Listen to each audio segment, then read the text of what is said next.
computer. Pucha, Javier. Al final no está en privado. No. Sí. Quizás no. Quizás. Ya, entonces, del video de la semana pasada, ya ustedes pudieron darse cuenta de que se generaban estas ondas electromagnéticas. El experimento de Hertz lo que permitió fue generar ondas electromagnéticas, ¿ya? Y fabricarlas por primera vez, porque si bien se tenía noción de que la luz podía ser o podría tener naturaleza electromagnética, todavía no estaba comprobado, ¿ya? Con el experimento de Hertz esto se comprobó, ya que se demostró que las ondas electromagnéticas también cumplían ciertas cualidades de las ondas que ya también en esa época se estaba estudiando y se estaba relacionando el concepto de onda con el concepto de luz, que eran cosas más o menos similares. Entonces, vamos a ver esto que está acá. Ah, casi cancelo la clase. Pero es como, Sí, Anda como. ando como, como sí, estoy un poquito saltón. El sueño. Entonces, como con el experimento de Hertz se comprobó la existencia electromagnética y se pensaba de que la luz era de naturaleza electromagnética. Entonces vamos a hablar acerca de cómo se produce la luz y primero que todo, qué es lo que es la luz, ¿ya? Entonces, aquí tal cual como menciona, dice la luz es un tipo de onda electromagnética. La luz que vemos nosotros con nuestro ojo es onda electromagnética. La onda electromagnética sigue un estándar de longitud de onda, que vamos a conversar este concepto ahora, se lo voy a mencionar. Y empezando por las ondas más largas, se pueden clasificar en las ondas de radio, rayos infrarrojos, rayos visibles, o sea, la luz visible que nosotros vemos, en ultravioleta, rayos X y rayos gamma, siendo desde el menos energético, desde las ondas de radio, las menos energéticas, hasta los rayos gamma, las más energéticas. Estos rayos gamma, por lo general, son posibles estudiarlo y verlo en procesos en el universo. Ya acá en la Tierra, por ejemplo, nadie ha llegado con una pistola de rayos gamma. ¿Ya? Eso todavía no es posible. Todos estos procesos de generación de energía de rayos gamma, por ejemplo, se pueden ver en explosiones de supernova, en estrellas pulsantes, en cuásares. Ya generalmente son como objetos astronómicos de gran magnitud donde se producen estos rayos gamma y pueden ser observados. Los rayos X sí lo hacen acá en la Tierra. Por ejemplo, la primera persona que trabajó con rayos X, eh, de apellido Roentgen, si mal no recuerdo, aunque no estoy completamente seguro, lo voy a revisar. Si debe ser Roentgen. ¿Quién inventó los rayos X? Solamente quiero asegurarme si estoy bien el nombre. Sí, Wilhelm Röntgen. Wilhelm Röntgen. Ya, lo curioso de esto es que él mandó a su esposa a colocar la mano en la lamparita que lanzaba los rayos X. ¡Ah, qué bonito! Se ven los huesos. Bueno, la historia corta es que la esposa falleció de cáncer por exponerse a los rayos X. ¿Ya? En ese tiempo, por supuesto, no se sabía que eran tan energéticos que podían matar a alguien, ¿ya? Debido ¿Y el a... tipo después de qué murió? También de El cáncer. científico, a ver, podemos verlo acá, podemos revisarlo. qué bonito, se ven los huesos. Esto de los rayos X fue en el año 1895, no fue hace tanto tiempo que digamos, hace 120 años atrás, 125 años atrás.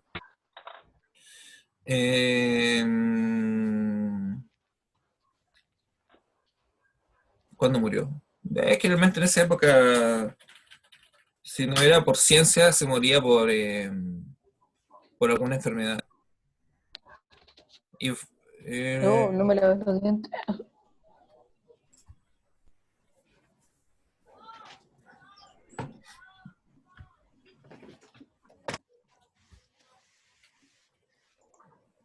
Le dieron el premio Nobel de Física por su invención, entre otras cosas, pero con respecto a su... Espero que fue por su invención. Claro, por la maquinita esta que generaba el rayo X, le dieron su premio Nobel de Física, porque lo pudo... Bueno, es que lo que pasa es que en esa época todavía no se tenían nociones de lo que vamos a ver un poquito más adelante, que se llama el espectro electromagnético.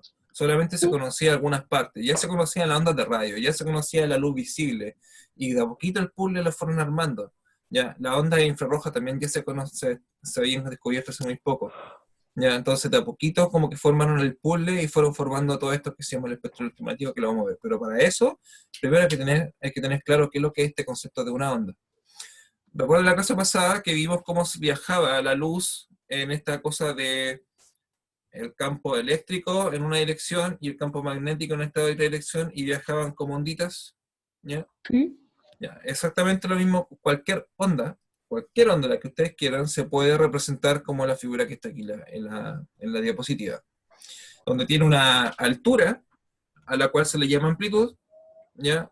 Y tiene un parámetro que se llama longitud de onda, que es la distancia que existe entre dos montes, acá, o entre dos valles, también se le llama esta distancia. La distancia que hay desde el punto más bajo al otro punto más bajo se le llama valles. Si ustedes miden con una regla esa distancia, eso se le conoce como longitud de onda. ¿Ya? Y ese parámetro, longitud de onda, está directamente ligado con la energía que puede tener una onda. Si esta longitud de onda es más cortita, si está en más estrecho la distancia que hay entre la longitud de onda, entre los valles o entre los montes, si es más cortito, significa que la onda es mucho más energética. En cambio, si la distancia de separación que hay entre los dos montes o dos valles, si es mucho más largo, como por ejemplo las ondas de radio, ya significa que es menos energético. Teniendo claro eso, vamos a ver cómo se produce la luz. ¿Qué tiene que ver los electrones acá? Estamos estudiando los electrones, estamos estudiando la electricidad. Bueno, el culpable de que se produzca la luz ya es efectivamente el electrón. Entonces, si nos vamos a mirar el átomo en detalle, tenemos el núcleo atómico, donde está el protón, donde está el neutrón, y alrededor tenemos un par de electrones orbitando. Existe un proceso en física que se llama la excitación de un átomo.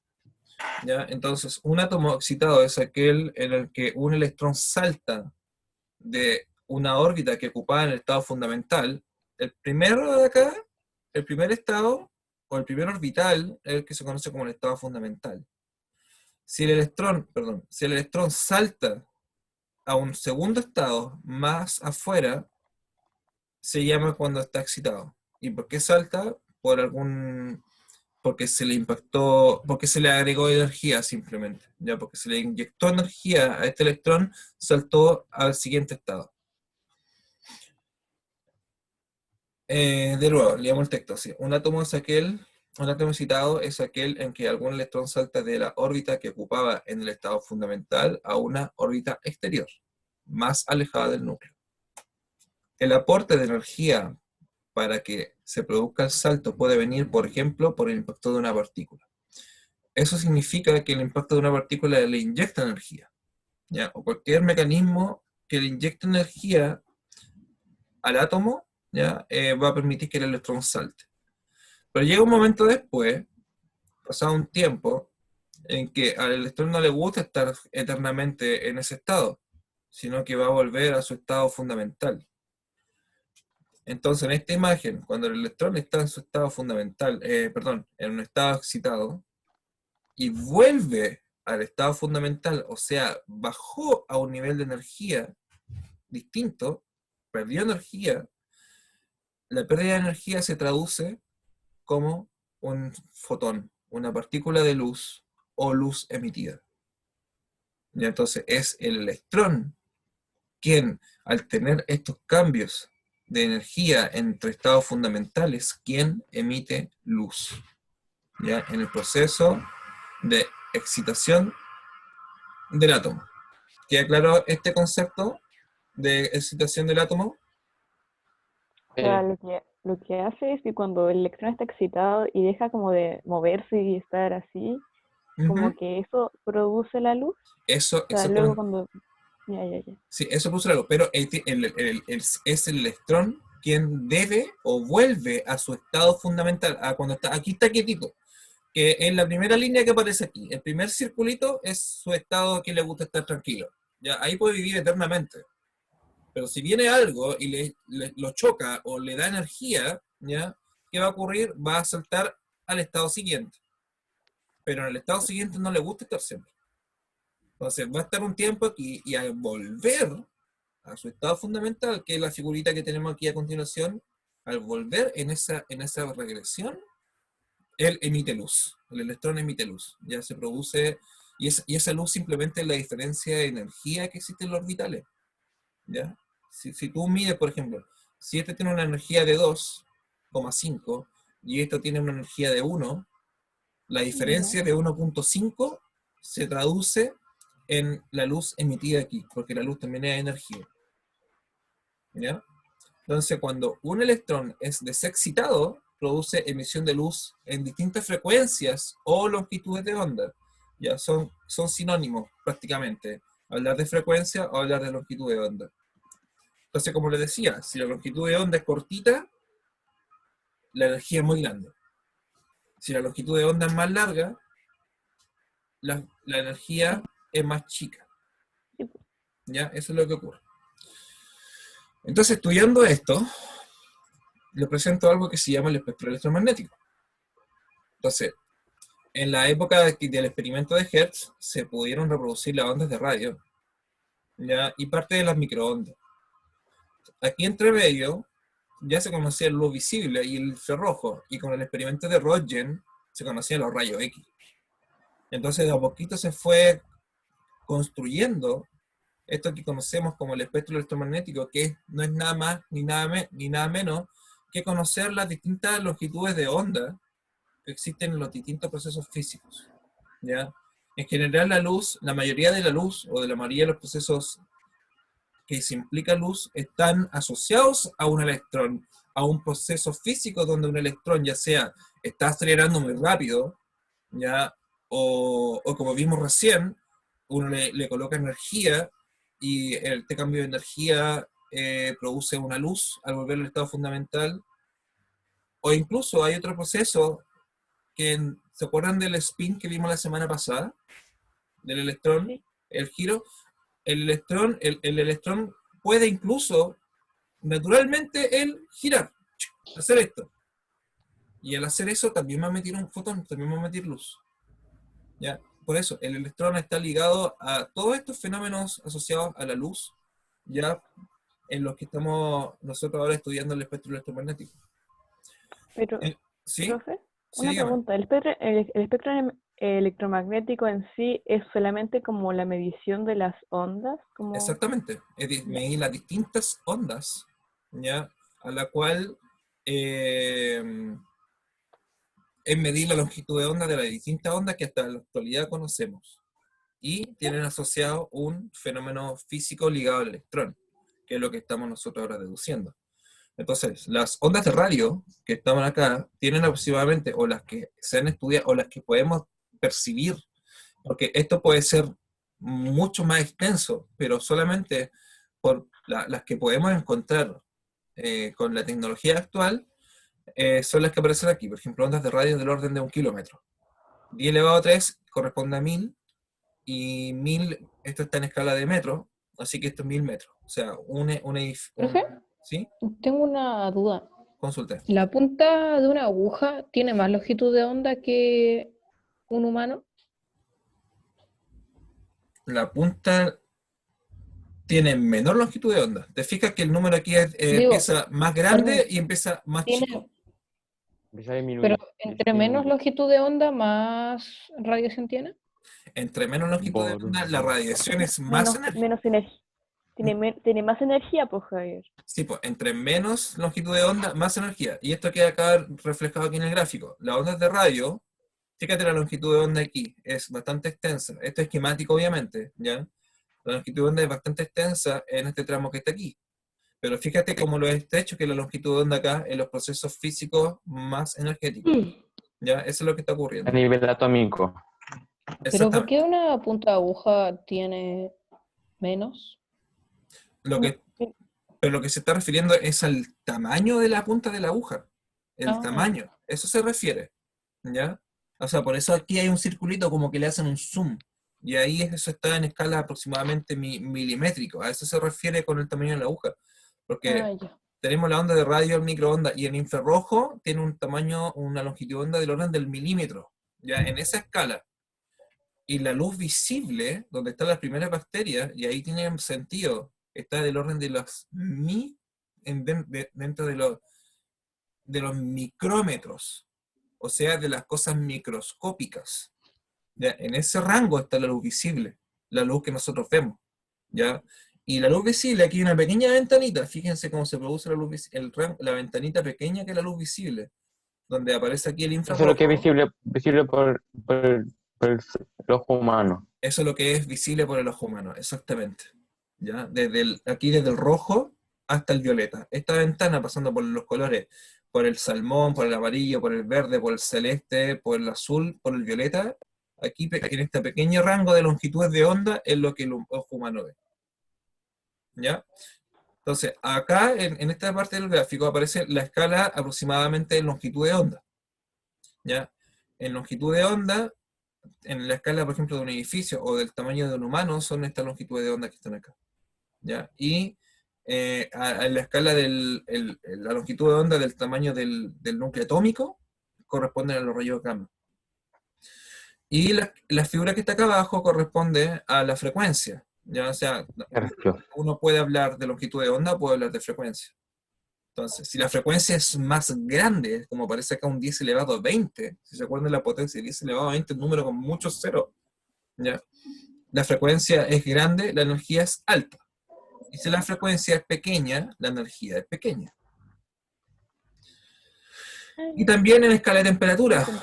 Uno lo puede ver aquí, en escala de temperatura. El grado Kelvin, ya que es menos 272 grados, ya para los procesos con producción de longitudes de onda bastante larga, hasta la temperatura extremadamente alta de 10.000 grados Celsius, donde se producen los rayos X, aproximadamente. Entre 1 millón y 10 millones de grados Celsius se producen los rayos X. Y un poco más arriba. Incluso el Sol, ¿se acuerdan del eclipse solar? Sí.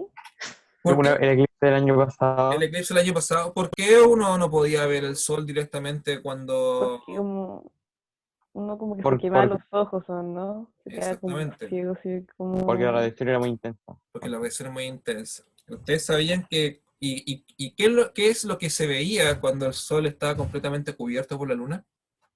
Un anillo. ¿Se acuerdan cómo se llama eso que se veía ese como anillo? No. Ah, que ustedes no vieron. Bueno, vieron imágenes del eclipse.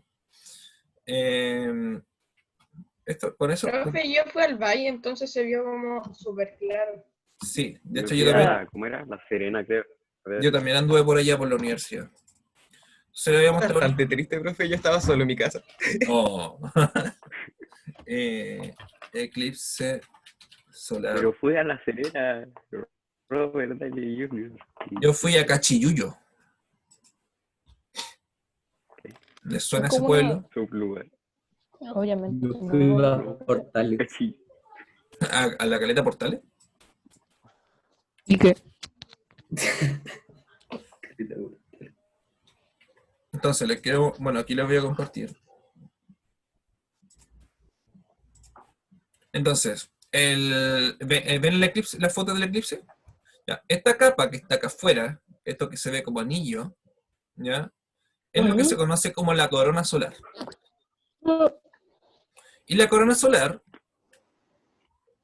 constantemente a la temperatura que se encuentra, que es del orden del orden de 1 millón a 3 millones de grados Celsius, la corona solar constantemente produce rayos X a la temperatura que se encuentra esta capa atmosférica del Sol. ¿No? Porque es una capa En el atmosférica. eclipse se producen rayos X. Sí, pero hay un detalle. Los rayos X no llegan a la Tierra. ¿Ya? Se sabe que el Sol los produce en esta capa, que es la corona, pero los rayos X no llegan a la Tierra. Ya, y el que nos lleguen a la Tierra es debido a que hay una capa muy importante que nos protege, que es la capa de ozono. La capa de ozono no es transparente a los rayos X y a los rayos ultravioleta, incluso ni a los rayos gamma. ¿Ya? Entonces, por eso uno podía ver este fenómeno sin los lentes cuando estaba el eclipse.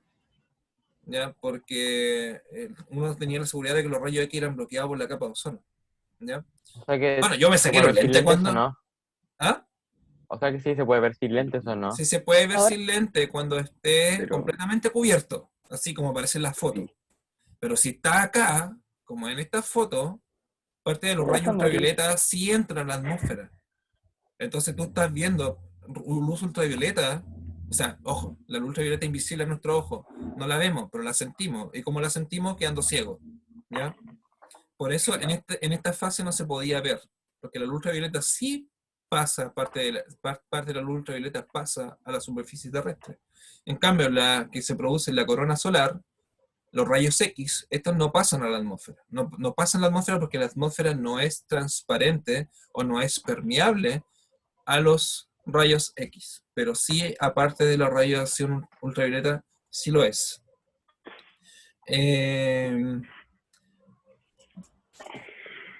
A ver, ¿cómo les mando esto de la actividad que tenía en mente? No van a alcanzar a copiarla, pero sí le pueden sacar un pantallazo. Eso creo que es más fácil. Es simplemente con respecto al video que vimos la semana pasada, para terminar la clase.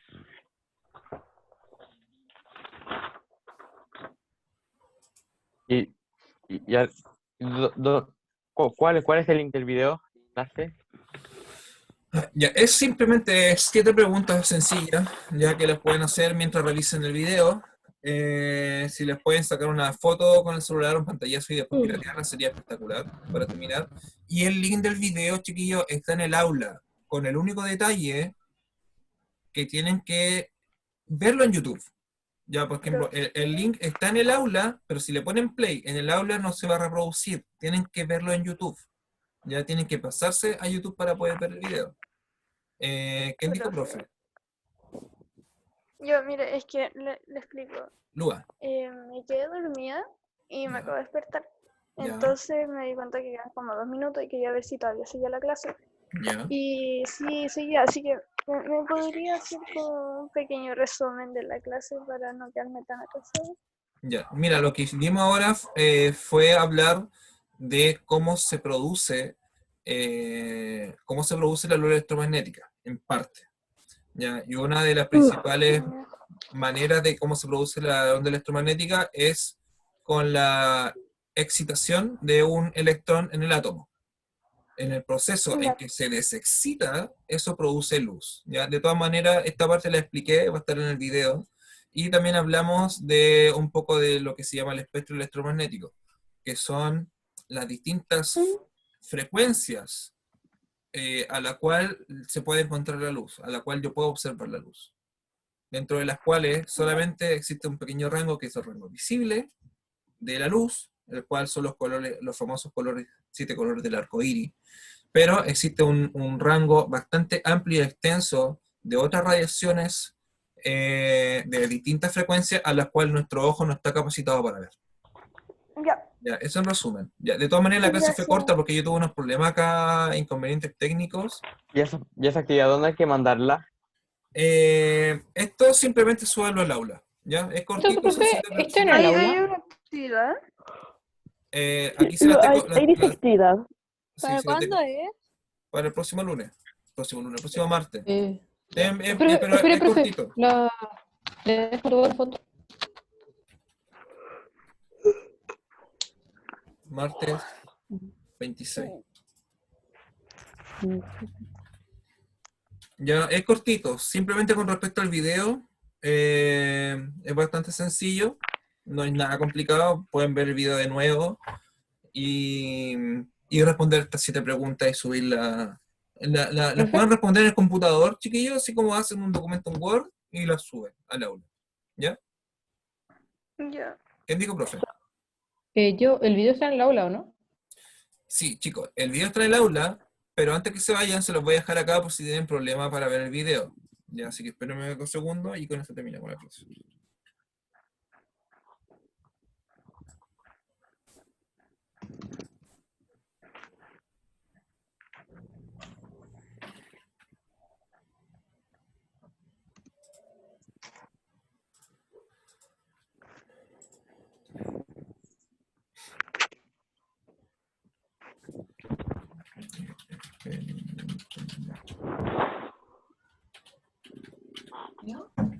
Pásame, tengo la cámara acá. No. Mira, mamá, el truco que me sale con dinero. Pues es que ahora que está ahí, me voy a estresar y no voy a hacer. Más o menos. Tengo un video, espera, mira, te lo voy a mostrar que me sale súper ¿Te bien. grabaste un video? Sí, ¿Cómo está ahí? bien. ¿Y eso qué es? Física. Están viéndolo. Le comparten el chat. Sí, pero ¿Dónde está el chat? Me perdí el chat. ¿Dónde está el chat? Abajo, profe. Sé que no me sale.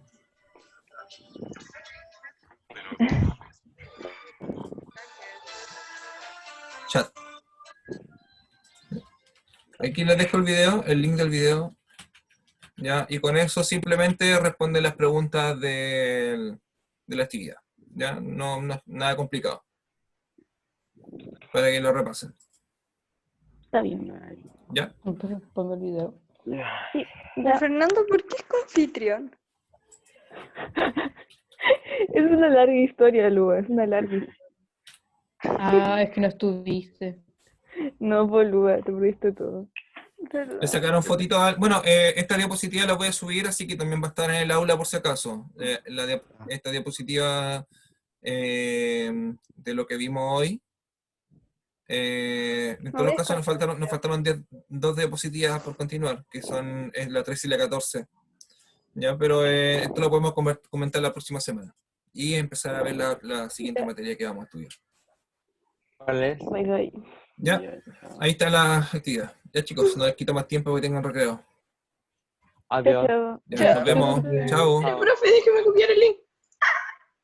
¿Sí, copiar nomás? Pero. Ahí está. Hasta la próxima. Hasta la próxima semana. Ya, nos vemos. Hasta el próximo martes. Chao. Ya, chao. Chao, profe. Chao, nos vemos.